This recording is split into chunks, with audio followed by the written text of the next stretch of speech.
Very good morning to all of you. अब हमारा जो क्वेश्चन पेपर्स हैं हम उन्हें देखते हैं। 2020 का देखेंगे सबसे पहले और यूनिट 4 देखते हैं कि यूनिट 4 में जो हम पढ़ रहे थे कल तक परसों तक वो कितना आया हुआ है। ये भी लगातार है पेपर, वो सिस्टमेटिकली पीडीएफ बना हुआ लग रहा है। चलो फर्स्टली हम देखेंगे इसका सेक्शन 4। सेक्शन 4 में आइए theorem of minimum potential energy. आप सभी को स्क्रीन दिख रहा होगा। Question number 7, Yes, sir. theorem of minimum potential energy show that displacements corresponding to minimum potential energy represent the equilibrium state। अब ये जो लाइन है ये थोड़ी सी उलझाने वाली है। 16 नंबर का ये क्वेश्चन आया है। तो वो कहता है कि जो डिस्प्लेसमेंट्स यू आई हैं मिनिमम पोटेंशियल एनर्जी के लिए वो इक्विलिब्रियम स्टेट को रिप्रेजेंट करते हैं। अगर हम मिनिमम पोटेंशियल एनर्जी की थ्योरम को रिवाइज करते हैं जो कि नोट्स में थी, खोल लेते हैं हम notes unit.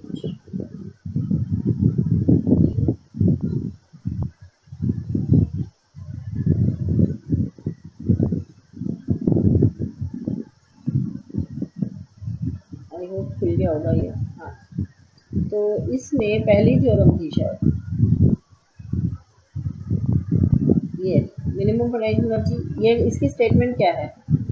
Of all displacements satisfying the given boundary conditions, those which satisfy the equilibrium conditions make the potential energy V an absolute minimum। मतलब स्टेटमेंट में ही ये लाइन है कि सारी डिस्प्लेसमेंट्स में से जो इक्विलिब्रियम कंडीशन को सेटिस्फाई करती है वही उसे मिनिमम बनाती है। हमें क्वेश्चन पेपर में क्या कहा गया? State theorem of minimum potential energy. Statement दे दी हमने। स्टेटमेंट लिखेंगे यही कि of all the displacements only those displacements which satisfy equilibrium conditions give the potential energy absolute minimum. जब हमने स्टेटमेंट दे दी उसके बाद वो कहता है शो करो कि जो तुम बात कह रहे हो कि displacements corresponding to minimum potential energy represent the equilibrium state, यही तो कह रहे हो स्टेटमेंट में। ये स्टेटमेंट ही तो है कि ये जो स्टेटमेंट वाली बात है इसे प्रूव करो। तो आप इसका पूरा प्रूफ करोगे। कितना मतलब उलझाने वाला काम है जबरदस्ती ही कि प्रूफ को ही उसने ये नहीं कहा स्टेट एंड प्रूफ, उसने कह दिया स्टेट, फिर कहता शो करो ये बात। तो स्टेटमेंट का आधा हिस्सा उसने खुद ही लिख रखा है। ठीक है, ये ऐसे कि ऐसे आपको पूरी थ्योरम 16 नंबर में अटेम्प्ट करनी है। अगला क्वेश्चन आया हुआ है state and proof reciprocal theorem of बेटी एंड रेले। इसको भी हम देखते हैं हमने क्या किया था इसमें। बेटी एंड रेले में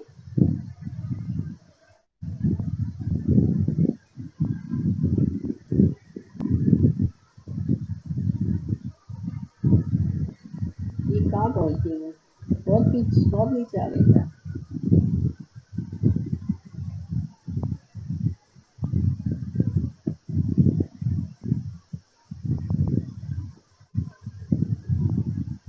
हाँ,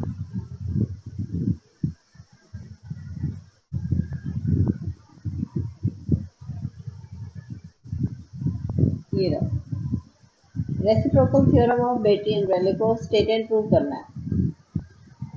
अब आपने ये स्टेटमेंट की थी रेसिप्रोकल थ्योरम ऑफ बेटी एंड रेले। बेटी बेटी कहते हैं। अब जो स्टेटमेंट है कि दो सेट हैं फोर्सेस के, ठीक है, दोनों इक्विलिब्रियम स्टेट को प्रोड्यूस कर रहे हैं, वर्क डन जो होगा वो इनके आपस की गुना की, एक की डिस्प्लेसमेंट दूसरे का स्ट्रेस। और फोर्स मतलब एक system T I F I और एक T I dash F I dash. यहाँ डिस्प्लेसमेंट यू आई डैश और यहाँ यू आई, तो यहाँ से यहाँ गुना होनी थी, यहाँ से यहाँ। ठीक है, आपने ये प्रूव कर देनी है। अब आपके पास ये 8 नंबर की आई हुई है, आपने यहाँ तक प्रूव कर दी। अल्टरनेट फॉर्म की कोई ज़रूरत ही नहीं है। अल्टरनेट फॉर्म तो तब है अगर वो कहता कि आप यही थ्योरम स्ट्रेस और स्ट्रेन के रूप में लाओ, क्योंकि आप तो ला रहे हो forces, body force, surface force और डिस्प्लेसमेंट। यहाँ पर आप कह रहे हो बॉडी फोर्स, ये बॉडी फोर्स है, ये सरफेस फोर्स है और ये डिस्प्लेसमेंट, इनके फॉर्म में। लेकिन अगर वो कहता है कि आप टी आई जे के साथ मुझे स्ट्रेन चाहिए, यू नहीं चाहिए, मुझे क्या चाहिए, स्ट्रेन ही आई जी, तो आप अल्टरनेट फॉर्म को करते हैं। यहाँ पर रिजल्ट क्या है, T I J E I J dash, T I J dash E I J. तो अगर वो कहता है कि मुझे स्ट्रेस और स्ट्रेन के फॉर्म में चाहिए तो ये वाला हिस्सा होता। और अगर वो कहता है स्पेशल केस तब करेंगे अगर body deformed by concentrated forces. Special case में क्या था कि अगर हमारे फोर्सेस बॉडी फोर्सेस जीरो हो जाएं तो क्या सीन होगा। तो हमने क्या रिजल्ट निकाल के दिखाया था यहाँ। तो हमने दिखाया था कि ये ट्रांसवर्स डिस्प्लेसमेंट जो है एक पे और दूसरे पे बराबर होगा, अल्फा वन टू बराबर अल्फा टू, यही दिखाया ना। तो ये तीन क्वेश्चन है, मतलब ये अलग क्वेश्चन है जो स्पेशल केस है, और ऊपर ये अल्टरनेट प्रूफ अलग है, और इससे पहले का प्रूफ अलग है। पेपर में क्या पूछा गया, सिर्फ कागज रेसिप्रोकल थ्योरम करो, तो 10 नंबर की है, आपने कर दी। अब इन्फ्लुएंस कोफिशिएंट और सिमिट्री यूजिंग रेसिप्रोकल थ्योरम, ये जो चीज़ है ना, influence coefficient and prove it's symmetry, इसके लिए हमें सोकोलोनिकॉफ खोलनी पड़ेगी। ये वहीं से मिलेगा, या most probably alpha one two बराबर अल्फा टू वन पे होगा, क्योंकि यही इन्फ्लुएंस कोफिशिएंट कहलाएगा। मतलब जो इसका 6 नंबर का हिस्सा आया है, आप देखो यहाँ पे नाम नहीं लिखा हमने अल्फा का, ये रहा इंटरटेनिंग और location of source and receiver, इसे इन्फ्लुएंस कोफिशिएंट नाम दिया है इसने, और इसकी सिमेट्री पे बात की है। ठीक है। अब स्पेशल केस, सो कॉलोनी को खोल लेते हैं, तभी बता पाएंगे आपको कि क्या है, बिना बुक के नहीं बात बनेगी।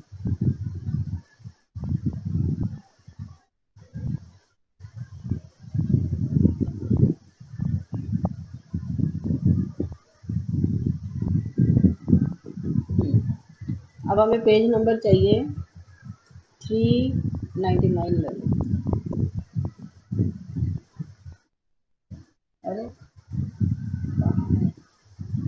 ये रही रेसिप्रोकल थ्योरम ऑफ बेटी।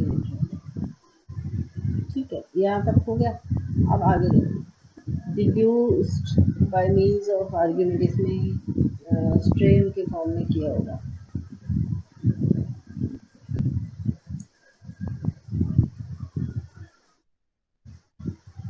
अब स्पेशलाइजेशन, स्पेशलाइजेशन में क्या कहता है, in should be noted that linearity medium forces does not, we shall speak of a beam bent by point loads।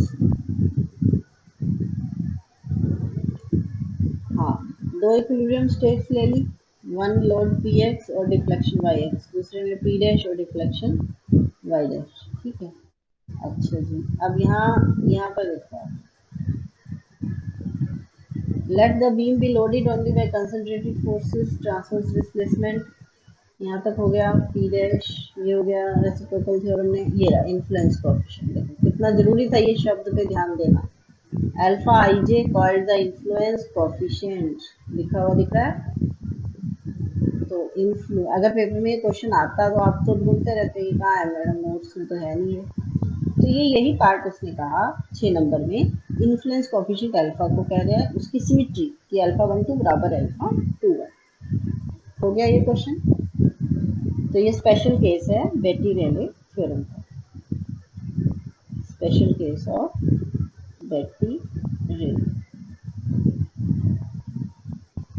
उसके बाद देखो ये पूरा हो गया। अभी हम आगे इसमें लास्ट में इसमें देख लो जो दो दो नंबर में क्या आ रहा है, difference between Ritz method and Galerkin method.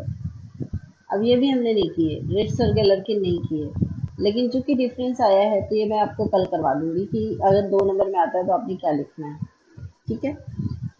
और Euler equation two find surface, हाँ अब ये बताओ कौन सा क्वेश्चन है, derive Euler equation to find surface f for extremum of function। यहाँ f function of x and y है, तो पार्शियल डेरिवेटिव हो सकते हैं इसके with respect to x, with respect to y, with respect to. तो अभी कल जो मैं काम करा रही थी डिफ्लेक्शन ऑफ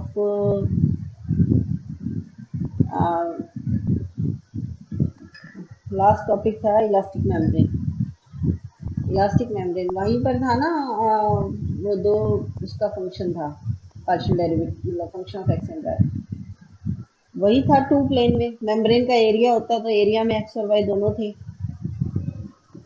तो डी एक्स डी वाई लेते थे हम एरिया को, छोटा छोटा छोटा डी एक्स छोटा डी वाई। तो वहाँ के हिसाब से वो आयलर इक्वेशन लिखनी है 2 नंबर में आपने, रिफ्लेक्शन ऑफ इलास्टिक मेम्ब्रेन वाली। ठीक है।